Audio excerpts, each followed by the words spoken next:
character for anybody who's on these chats or able to chat with individuals. I'll skip that part.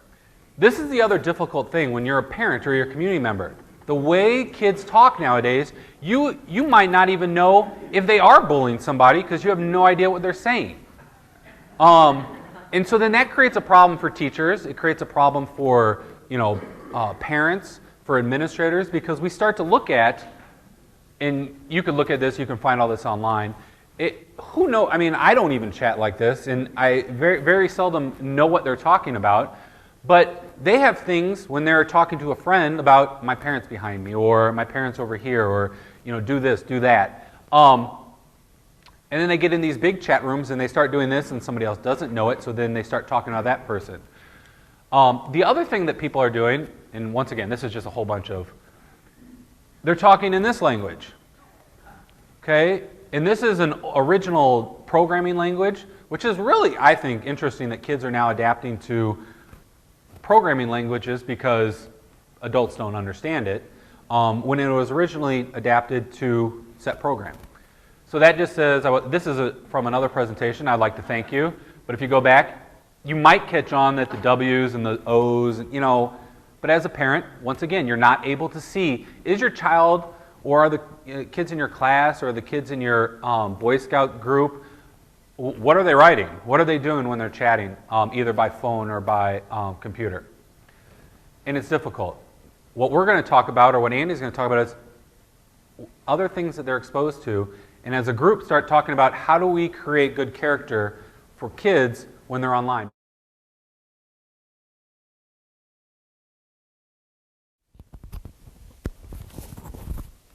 Okay, thanks. Just to reintroduce myself, I'm Andy Cole. I'm Director of Technology in District 30. Just a little bit about cyberbullying, and actually Jim, you did a nice job of sort of defining it for us, but in general it's defined as the use of text messaging, internet technologies, electronic media to degrade or knock down another child. Cyberbullying, it's also important to note that it is a child-on-child offense. When you reach a certain age, it becomes harassment. So cyberbullying is really for younger kids. And it does have some commonalities with, say, a playground bully, but it's also different. The motivations are a little bit different, and the ways in which it can manifest itself are different. So I wanted to touch a little bit on that. On the left-hand side, or on the right-hand side. Oh, okay. A couple of... Yes, exactly. First of all, 4 in 10 teens have experienced cyberbullying in the past year, and this is a Harris Interactive poll from last fall that came out of middle school and high school kids. Another important point is really when you get to middle school, this seems to be more of a common offense. With the younger kids, not so much, because they're just kind of learning the technology as it is. Incidences of cyberbullying are higher among girls. About 60% girls, 40% boys, in terms of those who admit that it's happening. Teens are twice as likely to talk to a friend than their parents. That's probably not startling. Part of that also is that kind of behavior, there's sort of a line in cyberbullying, just like on a playground, where kids kind of know how to police themselves a little bit, and I'll talk about that. And they kind of know how far is too far, and then there's that point where it gets out of hand. So talk a little bit about that. But what exactly is cyberbullying? And what I want to do now is touch on a few different ways that it can manifest itself online, maybe give some examples. Brian, if you can think of anything, feel free. First of all, flaming. Flaming is a heated exchange in a chat room via text messaging, via emails, basically sending an insult to somebody. But that's the expression, and maybe you've read it in a news story or something, the term flaming. Exclusion. Exclusion's nothing new. I know I certainly went through it in grade school, and maybe some other people in this room have. But really what it is, it's creating a situation where a child is meant to feel like they're not a part of the group. Where this can be online is if the child isn't given access to a password-protected website that other students are using for a social interaction. Or buddy lists is another thing.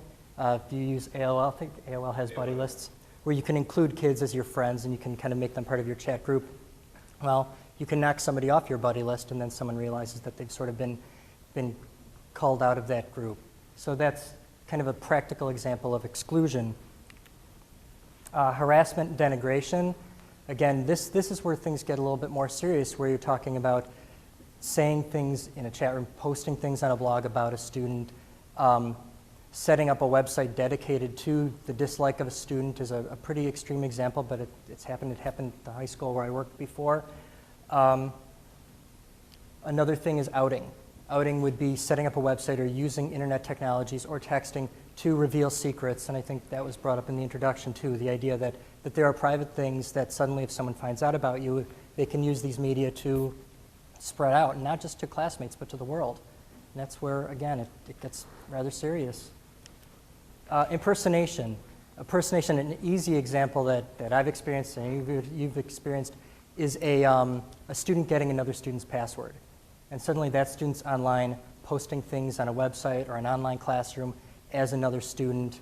It happens sometimes. And the problem is, if a student goes to AOL and creates an account with another student's name, it's there and they can do that. And they can suddenly send out emails with an email address with another student's name. Again, a fairly common occurrence, but a serious occurrence. Impersonation is that we've had it a lot in the Glenview area, at least in our schools.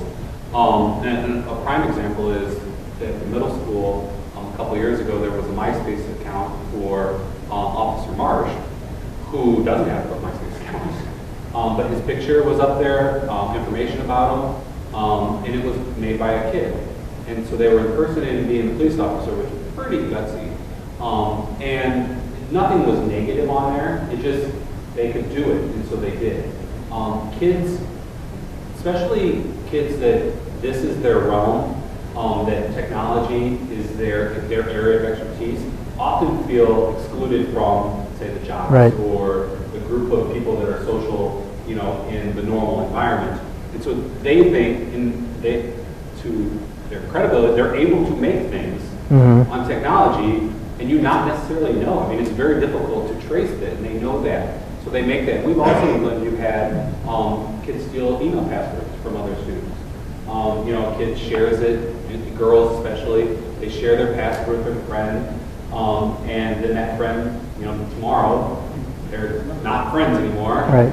And so then they send an email to somebody and say negative things about them, and then 2 days later they're friends again, and it just becomes this big snowball effect. And so we had that happen, well, this year we've had it happen 2 or 3 times. And it's at all grade levels that it's taking place. And that's, I think, one of the easiest ways that people do stuff, because unfortunately, the students that are in the room share your information too frequently with their friends, and right. they are able to just say, okay, boom, and go on. This happened at a middle school that I worked at before I came to 30. We had a program called Moodle, which is sort of an online classroom where students get a login, and they can go in, they can have book discussions and chats, and it's all moderated by the teacher. And it's a great piece of technology. One of the reasons why it is because it's tied to the student's name. So students know going in that if I post something in that forum, my name's attached to it, it's logged. So, you kind of learn. You be careful about that. But again, problem is if a student gets your login, starts doing things, it's awfully hard because everything is traced back to your name. And unless you can pinpoint exactly when they might have gotten that information, you're sort of stuck. Not that you don't believe that the child didn't do that, but it's hard to figure out exactly how it happened. Last thing is bullying by proxy. Bullying by proxy, I think, frightens me to think about when I think about my nieces and what they could encounter with this. And that's where you get another group to do the bullying for you. So if I were to go